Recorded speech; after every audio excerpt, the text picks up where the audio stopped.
Perhaps no other disease brings as much sense of loss and despair in our minds as cancer. It's an equal opportunity offender, afflicting everyone from young children to seniors and every part of the body, from the smallest drops of blood to our largest organs like the skin, intestines, and the brain. And our sense of helplessness is built on the fact that we still don't have a cure for most cancers. Cancer kills more than 10 million people a year worldwide and brings millions more to the brink of financial calamity, paying for treatments like chemotherapy. We know that cancer is the uncontrolled division of cells, usually forming a cell mass called a tumor. Tumors can be benign, where the growth is contained within the tumor and does not affect other body parts, or malignant, where the tumor cells get into the bloodstream and reach the farthest reaches of our body in a process called metastasis, creating additional tumors all over its path.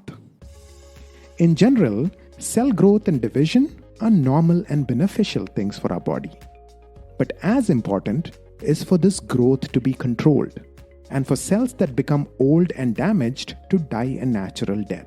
Normal cells have the instructions to complete these tasks encoded in their DNA in the form of genes. For example, tumor suppressor genes prevent the uncontrolled replication of cells and the formation of tumors. Proto-oncogenes control normal cell growth and healthy cell division. And DNA repair genes take care of any faults in the genetic makeup before they lead to mischief at the cellular level. In cancer cells, this genetic instruction is broken at one or more places, possibly because of chance mutations of the DNA. Because mutations build up over time, older people are more likely to have more gene anomalies that lead to cancer.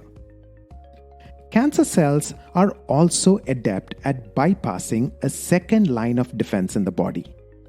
The immune system, with specialized cells called lymphocytes, are trained to detect abnormalities like unusual cells and kill them.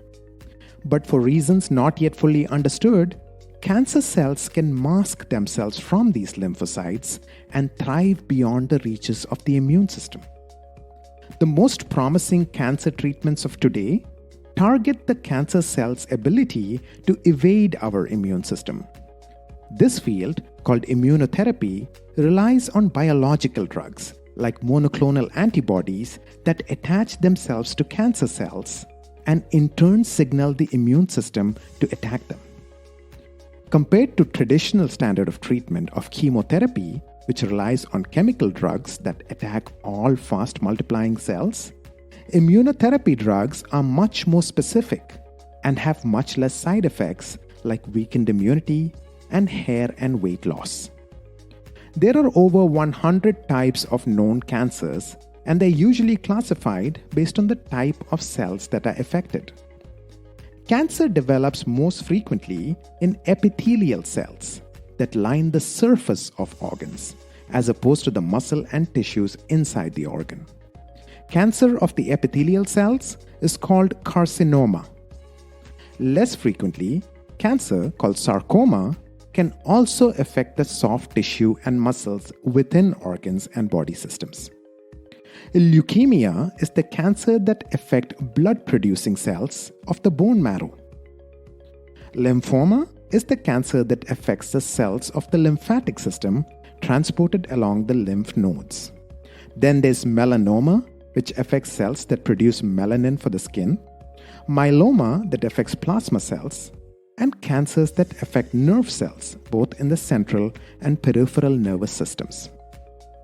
Finding cures that work on the scourge of cancer will take time, but breakthroughs in immunotherapy treatments offer the most hope for patients and their loved ones.